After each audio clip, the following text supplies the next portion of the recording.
dark of the night, whispers of deceit. Shadows dance on the walls. Secrets they repeat. A shadowed figure with eyes full of lies. hiding truths in the shadows where no one dares to pry. Uncover the truth, let the lies come undone. Peel back the layers until the light is shown. Uncover the truth, let the shadows run. Break free from the chains and find the sun. Uncover the truth in the dead of the night, where secrets lie hidden like a whispered bite. Uncover the truth in the dim of the light, where betrayals take root in the heart of the fight. In the rain-soaked streets, under the moon's pale light, a crime unfolds with a twisted, sinister might. A knife in the dark, a scream that rings clear. Betrayal's cold hand in the heart of the deer. Through the fog and the mist, the truth we must see. In the shadows we find the answers we need. Uncover the truth, let the light come undone. I don't know why I just let this keep playing. It's such a magnetic song. It really is a great song. I'm like entranced by it. I can't believe that it's not a real band. That blows me away. It's the Schumann Band. The Schumann, the Free Rebel. Yes, Free Rebel. Yeah, they got a lot of good hits out these days. They're gonna be overtaking Taylor Swift any day soon now. Yeah. Well, one step at a time. Another great Bloodlines and Betrayal after the son of Sam, David Berkowitz. We love him. We have a controversial case that has been in the news, and the only reason I know about it is, of course, because of my, I don't know, you could say obsession, love of Turtle Boy. So that is why it is here. And it has to do with Aaron Spencer. So it's gained traction recently, the more publicity that it's gotten. And, you know, the question that people are asking is, what would you do in this situation? Right. Okay. So basically what happened, this was in October, the incident happened in October of 2024.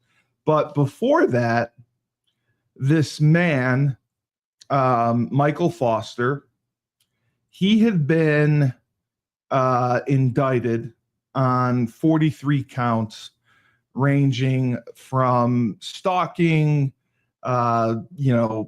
sexual assault, following people on the internet, chatting with people, the old Chris Hansen on To Catch a Predator. This guy would have been on there about 10 times.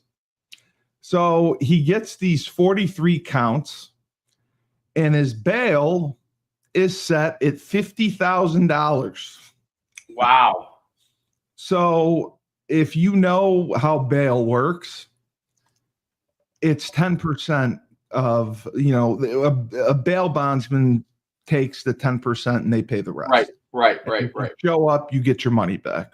Right. So realistically, yeah. And because of this case, bondsmen are not taking sexual assault cases now. No, I know what you're saying. Yeah, because of that. They've stopped taking them. But so he made bail for $5,000. And he previously had contact with this girl, Michael Spencer, his daughter. He had contact with her, and there was a stay away order. And I did not know that either. So there was already a stay away order. There had already been an incident between Michael Foster and Aaron Spencer's 13-year-old daughter when he was arrested. Now, what's messed up is the Spencers were not aware that Fossler was released on bail. And normally when that happens, if there's a rape, an assault, anything like that, they will notify the victim or the alleged victim that this person has made bail. This person's free on bail. And there's usually a protection order, a harassment protection order, a stay away order in place to I mean, it doesn't mean anything and people violate them all the time, but they get them. And there was an order in this place. So there was a lot of flack to the circuit judge, Barbara Elmore, who put a gag order on everything according to this case. But last month, they appealed it to the Arkansas Supreme Court. They struck down the gag order and criticized Judge Elmore's actions. So basically what happened, this all occurred in October 8th of 2024, okay? Spencer heard the dogs barking, and he went to his daughter's room to check on her, and he saw she was missing. Right. Instinctively, he knew she's got to be with this Fossler guy because he's been pursuing her. He chats with her on the internet. And you know how when Troy's going to be 13 years old, you can't control everything he does on the web. You can't control who he talks to. I mean, you can put guidelines on it, but you never really know what they're looking at. And that's kind of, you know, what happened here. He didn't know what was going on and that Fossler was breaking the no contact law or no contact order that was put in place. And he had been arrested in July with the 43 counts, like I told you about, sexual assault of a minor, internet stalking of a child. Crazy. And this was all in relation to Spencer's daughter. So he's going after the victim he's already tormented. So Spencer said that happens a lot.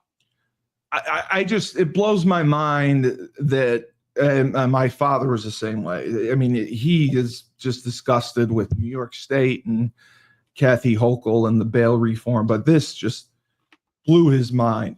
So the affidavit said Spencer went to look for his daughter and he got in his car and started driving before the Lonoke County Sheriff's Office could contact the Cabot Police. Cabot Police was their jurisdiction to check the address.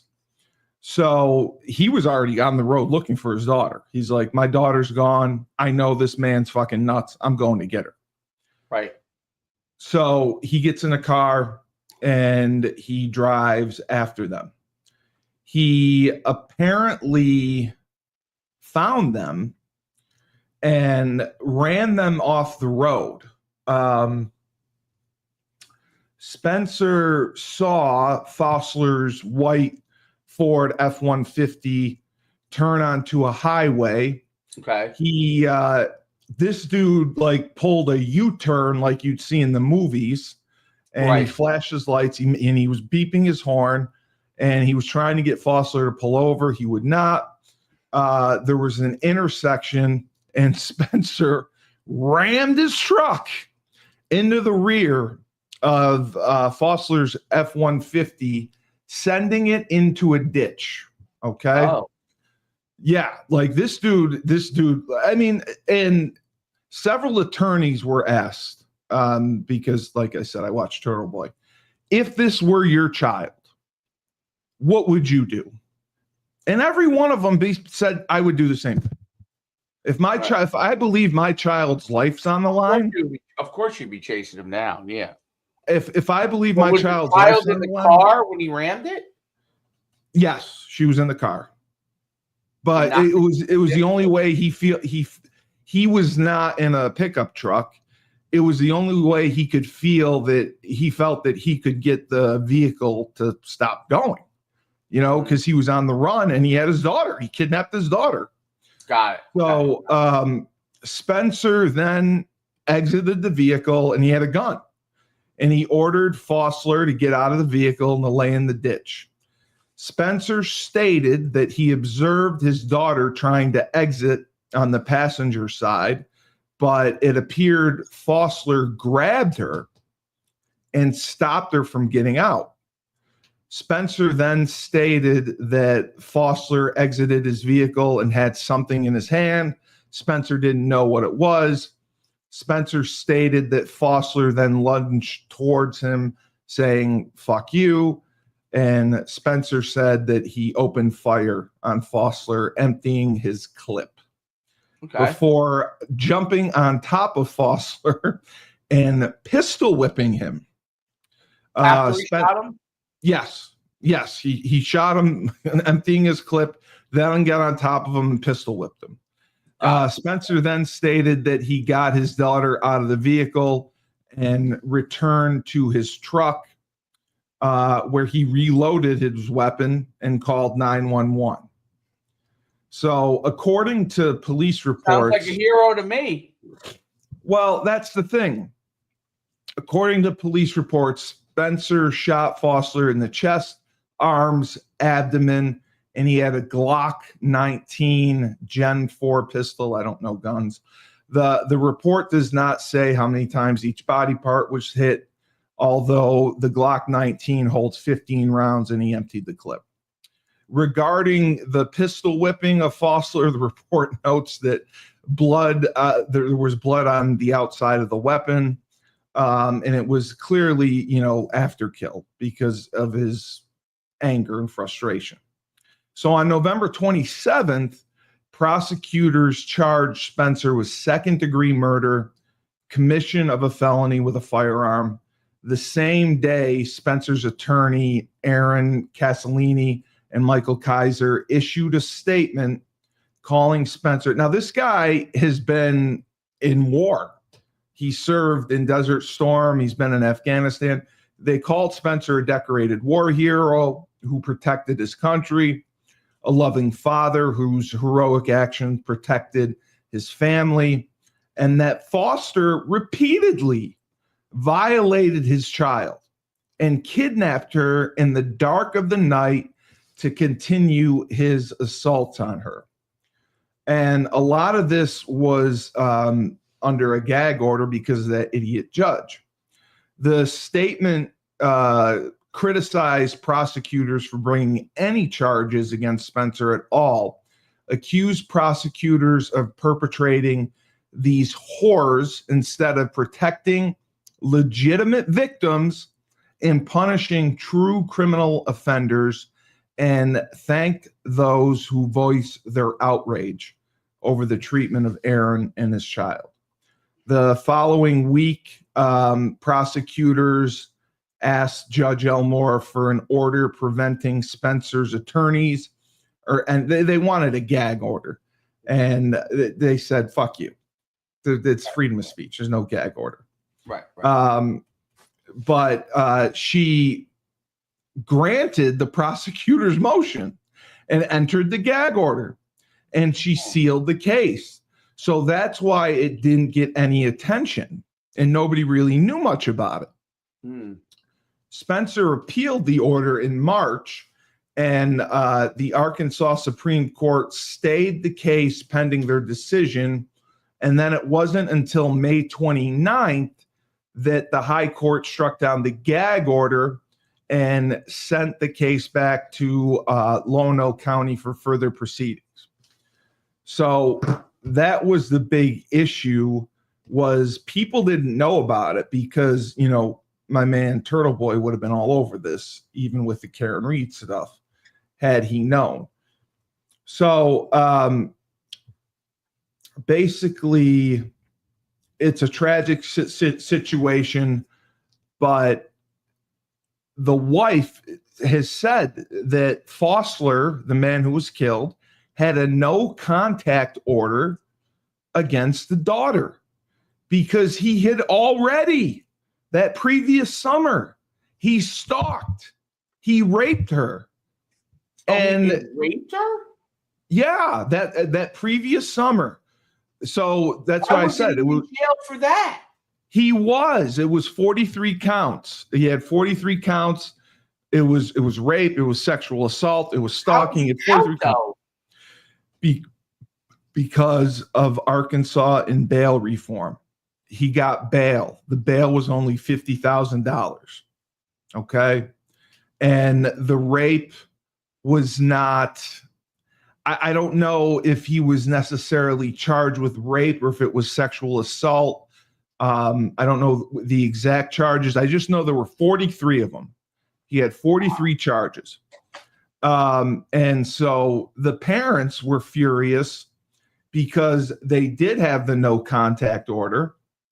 And the biggest issue was this happened in October. He was arrested in July.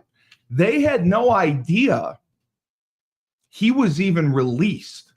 They had no idea he made bail. They had no idea he was released, as in it's customary in criminal cases like this, where there's a victim and an assailant.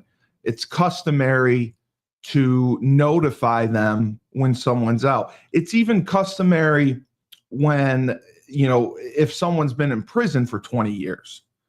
And your victim is still alive and the assailant's getting out, they notify them. They didn't notify these people. So they had no idea that Fossler was out, but they still had the no contact order again for the daughter. He was to have no contact, nothing on the internet, nothing over the phone.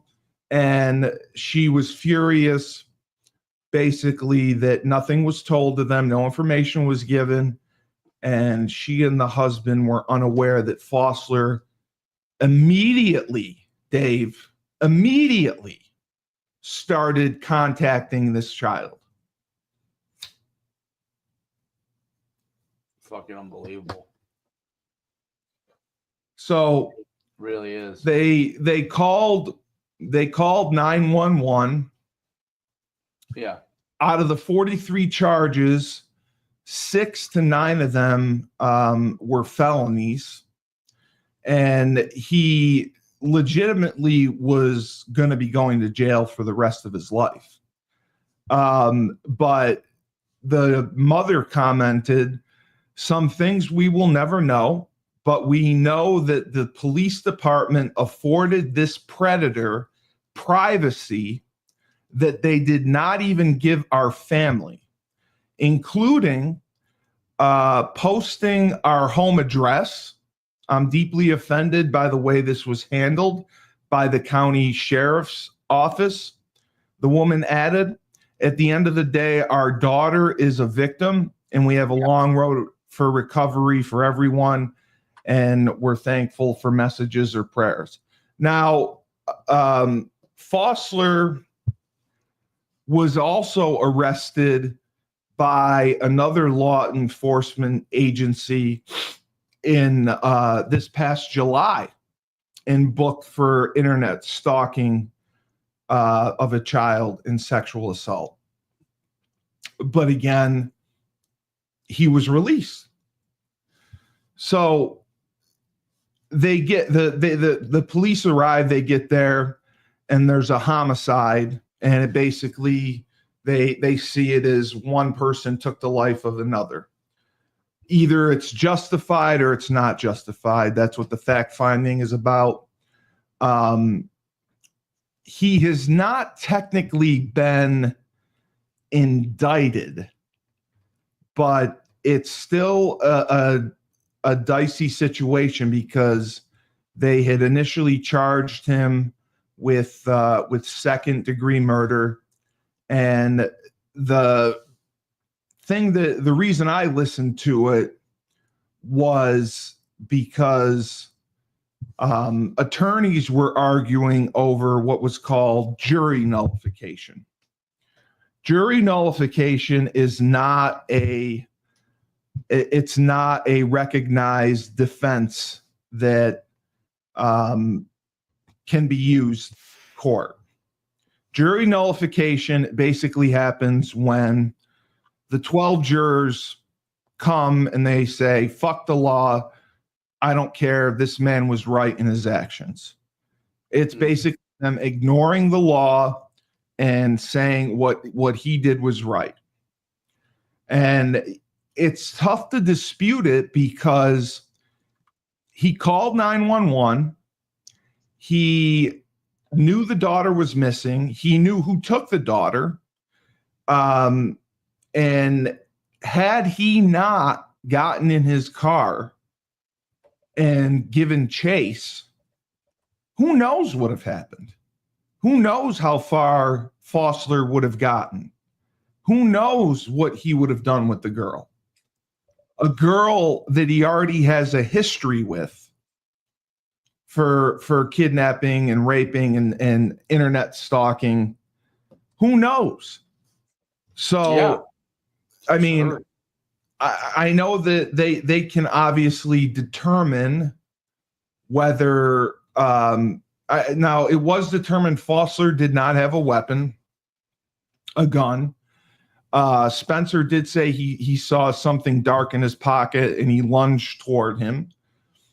They can obviously tell that through their ballistics and reenactments to see if he was lunging forward. I don't think there's any chance in hell. So they upped the charge to first-degree murder.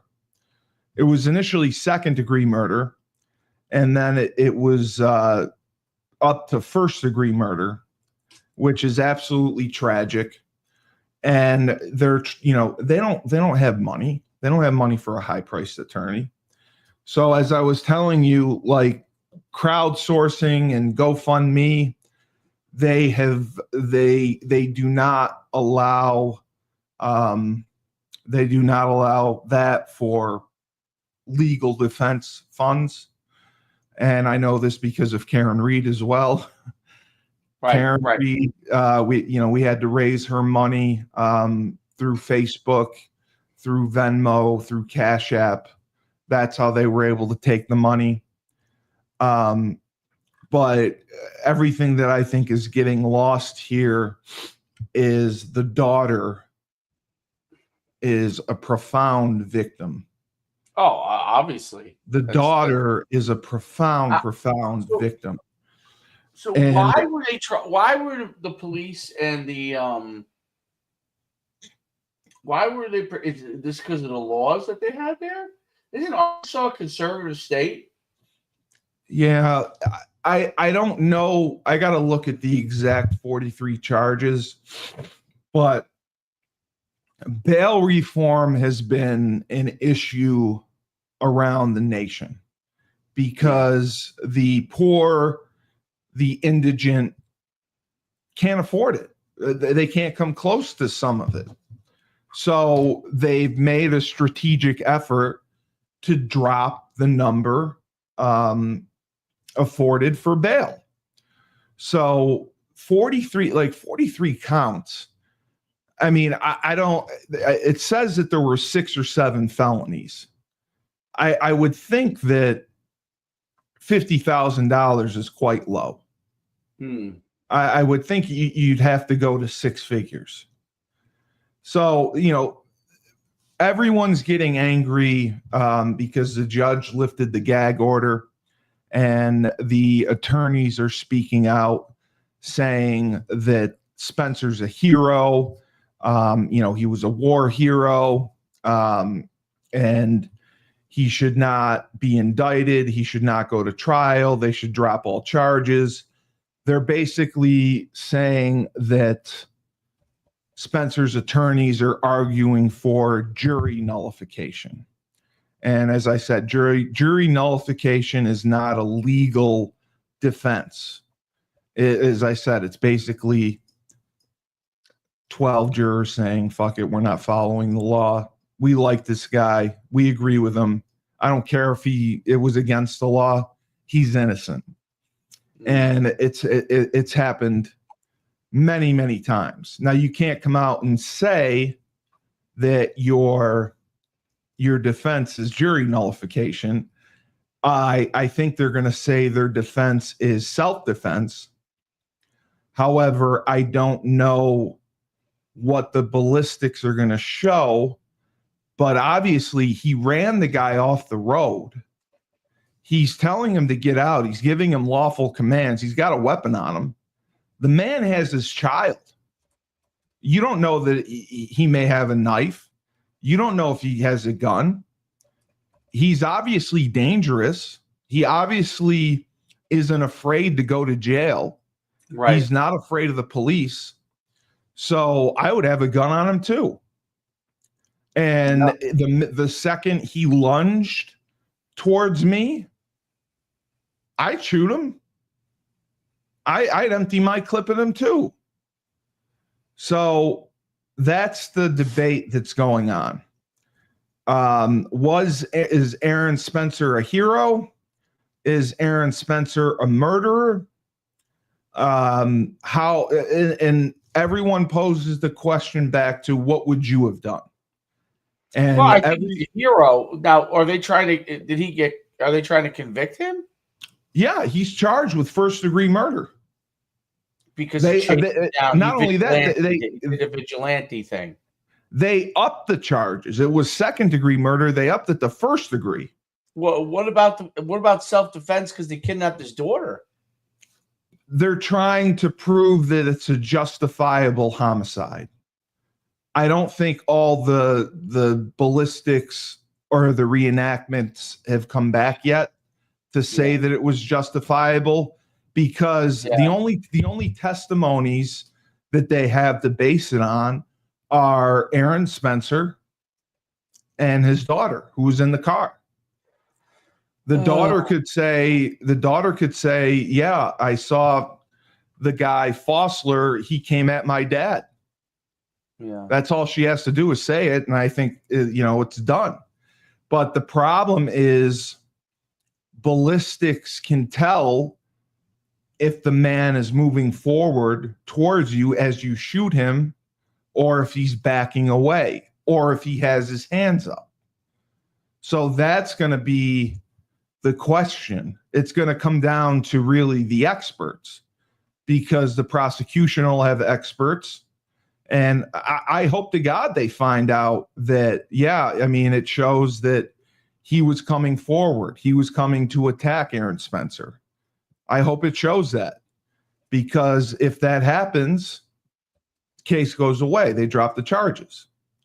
If in any way it shows that Fossler had his arms up, or Fossler was kneeling, or Fossler was surrendering, then they can, at worst, there's no way I believe it's first degree murder. Right. I don't think it was premeditated at all. Right. First murder's premeditated, planned out. You have a way of doing something. This happened spur of the moment. At worst, if you want to charge him, I think you could charge him and make a case for maybe voluntary manslaughter. At best, I don't think murder is part of it. And then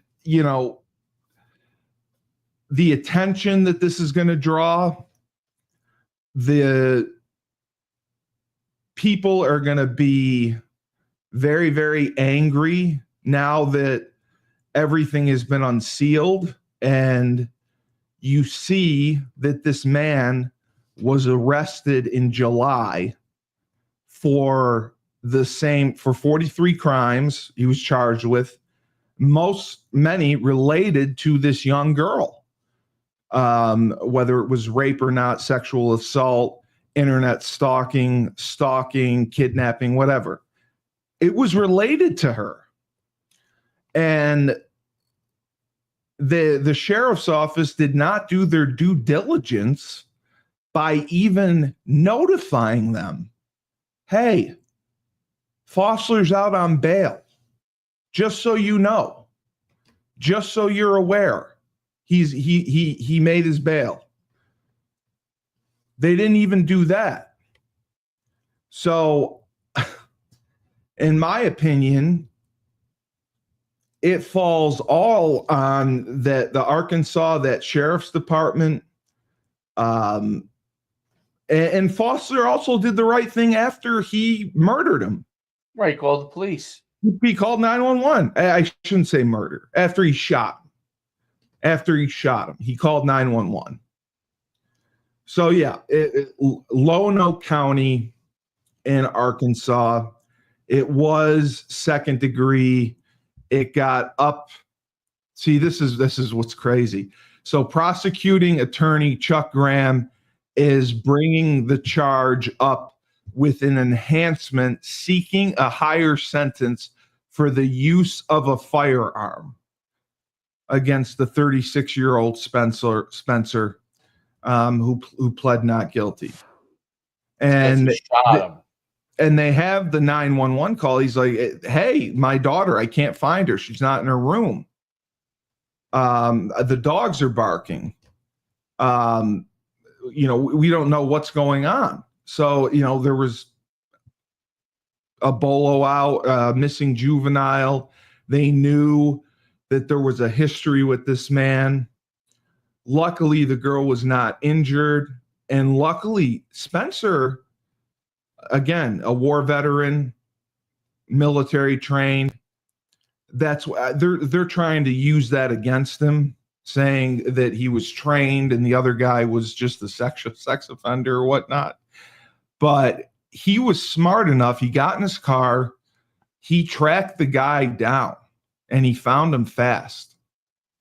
And thankfully he did, because they said it was just down the road that he found him. So the family had a no contact order in place because this is what it says. He stalked and raped the 14-year-old over the summer of 2024. They took a report of an inappropriate relationship, sexual misconduct. We realized it was Cabot, which is Cabot County jurisdiction. We forwarded it to Cabot detectives. Cabot worked the case. Sheriff Staley told the news. He subsequently was arrested back in July. He was placed in jail. The initial charges were rape and internet stalking, and then the 43 other charges were related to child pornography. And USA Today reported that the child's mother had thought this time Fossler might be trying to kill her daughter because, Dave, he was facing 6 to 9 felonies, and the daughter was the only witness. So the 6 to 9 felonies obviously had to do with the rape and in the stalking.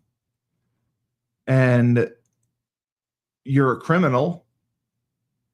You know that this is going to trial. Who's the only witness? Your victim.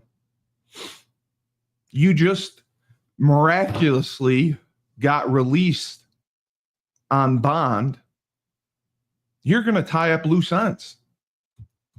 If this girl gets murdered, if he's able to pull this off, there's no one to testify against him. The charges are dropped. At least the most severe ones, which are, the rape and the stalking. And even the Sheriff Staley, expressed sympathy for Spencer. He said, quote, Aaron Spencer was acting as a father. There's no way that we're going to put the criminals ahead of your kids. Your kids, my kids, they're all my children. And then, of course, they upped the charge of first-degree murder, which sparked outrage on social media. And the sheriff said, ultimately the charges are determined by the prosecutor.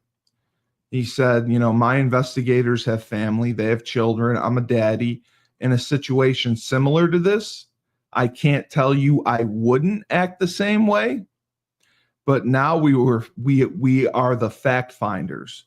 We don't file the charges. We supply the information so the prosecutor can make a determination whether it was justified or not.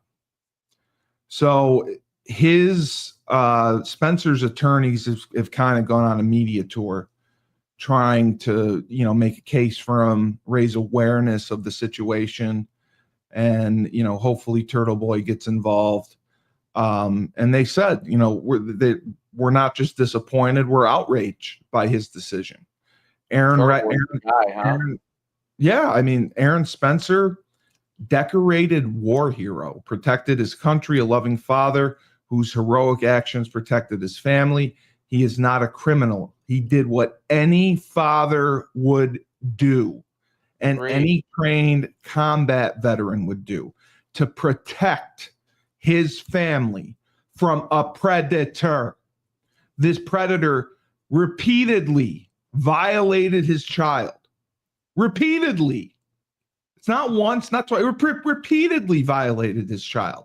And undeterred by criminal charges and release on a low bond that pales in comparison to what was required of Aaron. Kidnapped her in the dark of night, just like our music says, and to continue his assaults on her. The systematic failures for decades that permitted this man to continue his abuses of women and children for years culminated in facing a father who finally said, fuck you, and stopped him.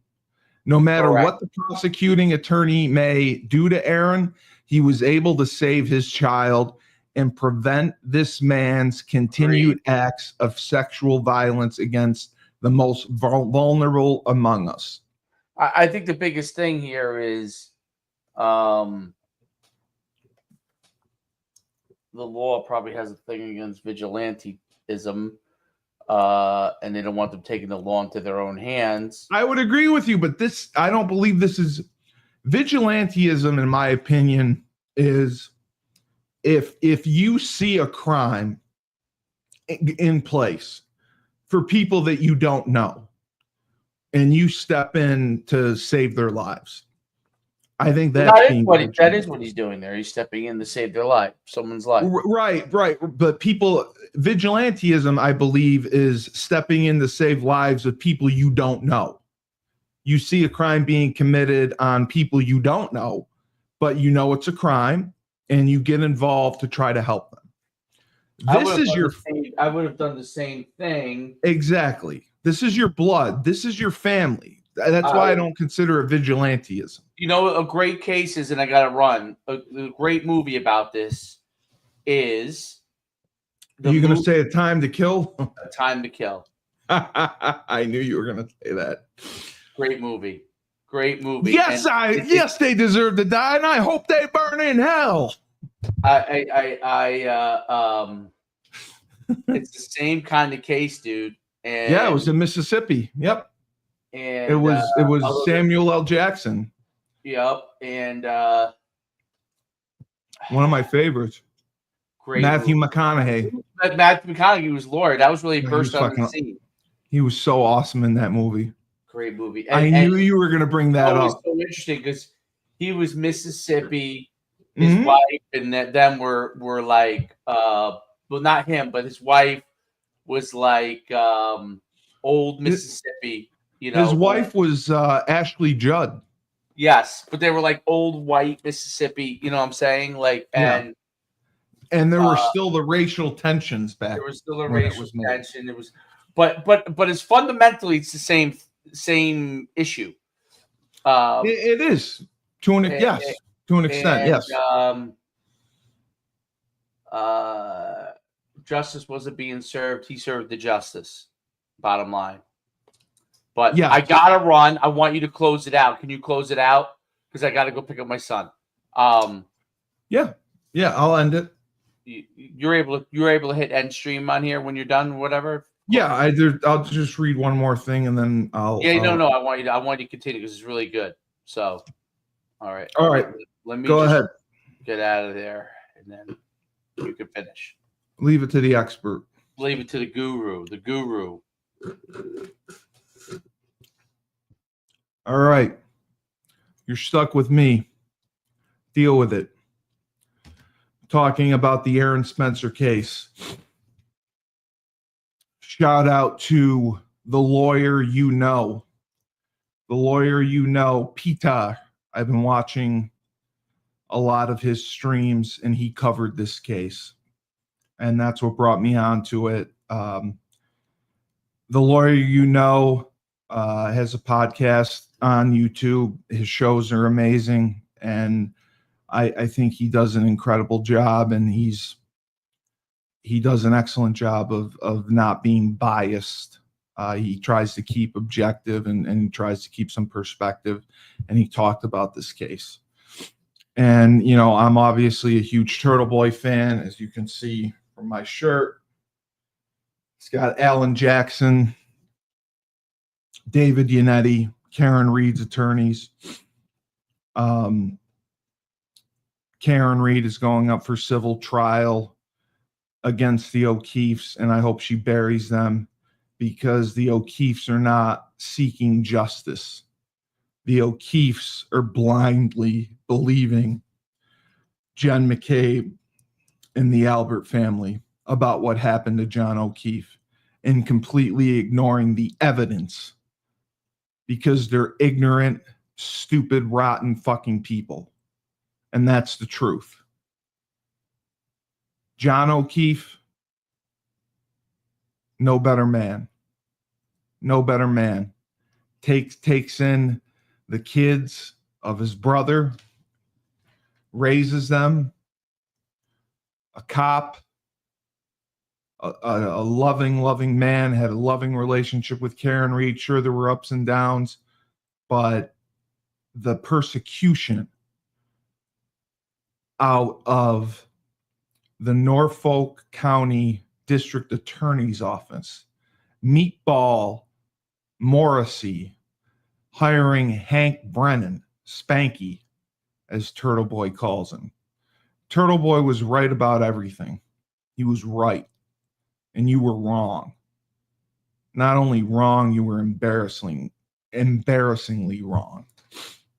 And so that's exactly what's going to happen in this case. If they choose to prosecute Aaron Spencer, Arkansas, you're going to be in for it. Because this man was already arrested for attacking this girl. This predator repeatedly violated Aaron Spencer's child, didn't care about criminal charges, and the low bond that he was released on pales in comparison to what was required. It's disgusting. Then he comes and kidnaps her in the dark of the night to continue his assaults on her. The systematic failures for decades that permitted this man to continue his abuses of women and children for years culminated in facing a father who finally said, "Fuck you, I've had enough," and stopped him. And I pray to God that this girl does not lose her father because of this, because she shouldn't. The father is a hero and saved her life. And the prosecutor, hey, prosecutor, dumb shit. You want to send this guy to prison. Even targeting his use of a legally owned firearm. And in spite of his past experiences in combat in this country, it is not the prosecutor who ultimately decides justice. It's the citizens. We believe the citizens of this country and of this state will not allow this injustice, that this community will not allow a father protecting his child from a serial predator to be treated as a criminal. I firmly agree with that, but I also firmly agree, hey, dumb fucks in the prosecutor's office. Just because you can bring charges doesn't mean you're right and you should. Clearly, you have some Napoleon complex. If you think this is the right thing to do, if you think this is justice,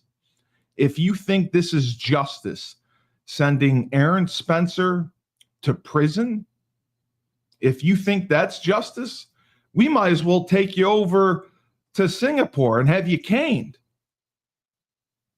How about that? That's justice.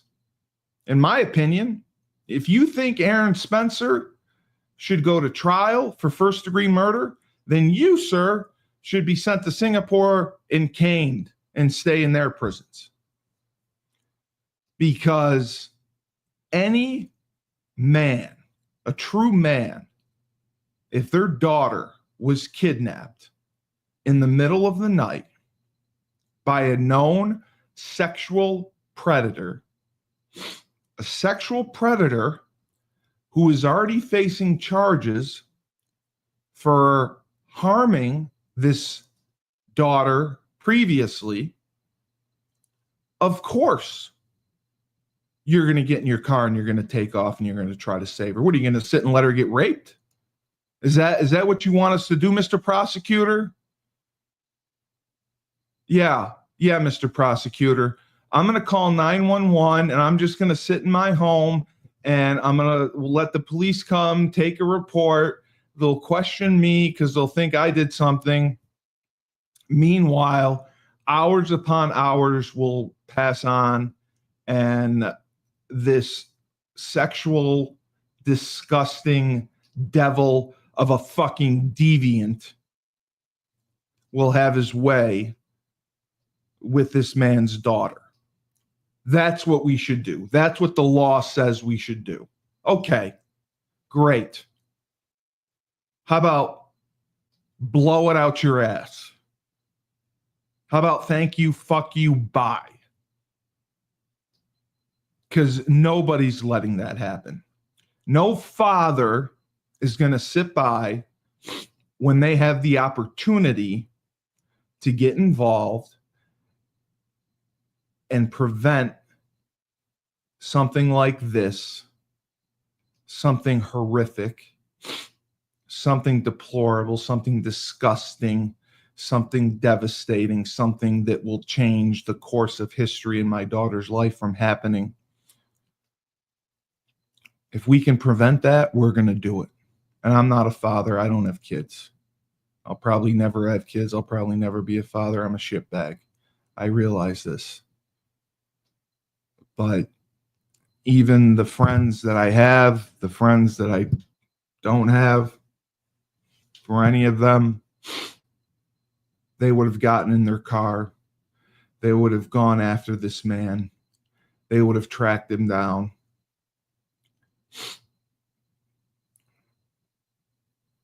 Me personally, I would have beaten the fuck out of him. Shooting him wouldn't be enough. I would have beaten him. I would have beaten him and I would have sent a message to all the child predators and rapists out there. I would have beaten him beyond recognition to send a message saying, rapists, deviants, child molesters, you want to mess with our children? And then I would have shown a close-up of this man's face. This is what's going to happen to you. This is what's going to this is what's going to happen to you. You're going to get beaten. You're going to get beaten and beaten and beaten until my fists are bloody and I can't lift my arms anymore.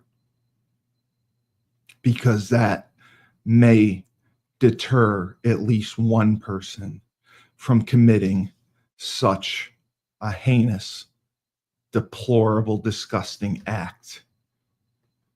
That's what I would do. I know he shot him. He shot him to save the life of his daughter. And I'm sure that he was lunging forward because this man was a narcissistic child predator. But again, this is Steve Cully, a bag of shit who isn't a father. But if it were me, I would have beaten him till he was unrecognizable, till my hands were bloody, till I couldn't lift my arms anymore. And I would have showed his face live on StreamYard and said to any child rapists, any child deviants, anyone who wants to have a sexual assault with a child, this is what you're going to look like afterwards. And like I said, if it deters one person from committing that act, then it's worth it. Aaron Spencer is a hero. He should not be charged with anything. He should be given a parade around Arkansas for, number one, taking Fossler off the streets for good. He's not worth the oxygen that he was getting being alive. He brought nothing good to society. He wasn't a productive individual. He didn't lead a productive life. All he did was take, harm, hurt, prey on the vulnerable. That's what Fossler did. Aaron Spencer served our country, fought for our country, bled for our country proudly, and he'd do it again. And he wasn't going to sit by idly while someone defiled his daughter.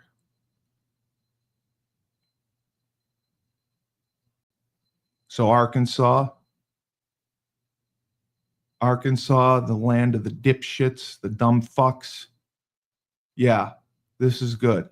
Let's waste taxpayers' money and bring charges against Spencer. Let's bring him to trial. Let's waste all the time and money because we have so much of it in Arkansas. Let's do that. Yeah, let's waste our taxpayers' money on that. Meanwhile, people are living on the streets. But no, let's take Spencer to trial. Yeah, geniuses. Couldn't run a lemonade stand in fucking Arkansas. So let's do that. Let's bring Spencer to trial. Let's bring him to justice. You think that's justice? Putting away a father, saving his daughter? You think that's justice? Putting away a father whose daughter was about to be raped? That's justice? Yeah. Okay. Go live in Singapore. Go live in El Salvador. Go see what real justice is. Cut your fucking dick off for that. So that's the case of Aaron Spencer. He's a hero. He's not a murderer. And if you disagree with me, you can go fuck yourself. I don't really care anymore. There's been Bloodlines and Betrayal. Remember, when life gives you lemons, don't make lemonade. Take 2 oranges. Shove them right up Fossler's dead ass. And see how he likes to be sodomized.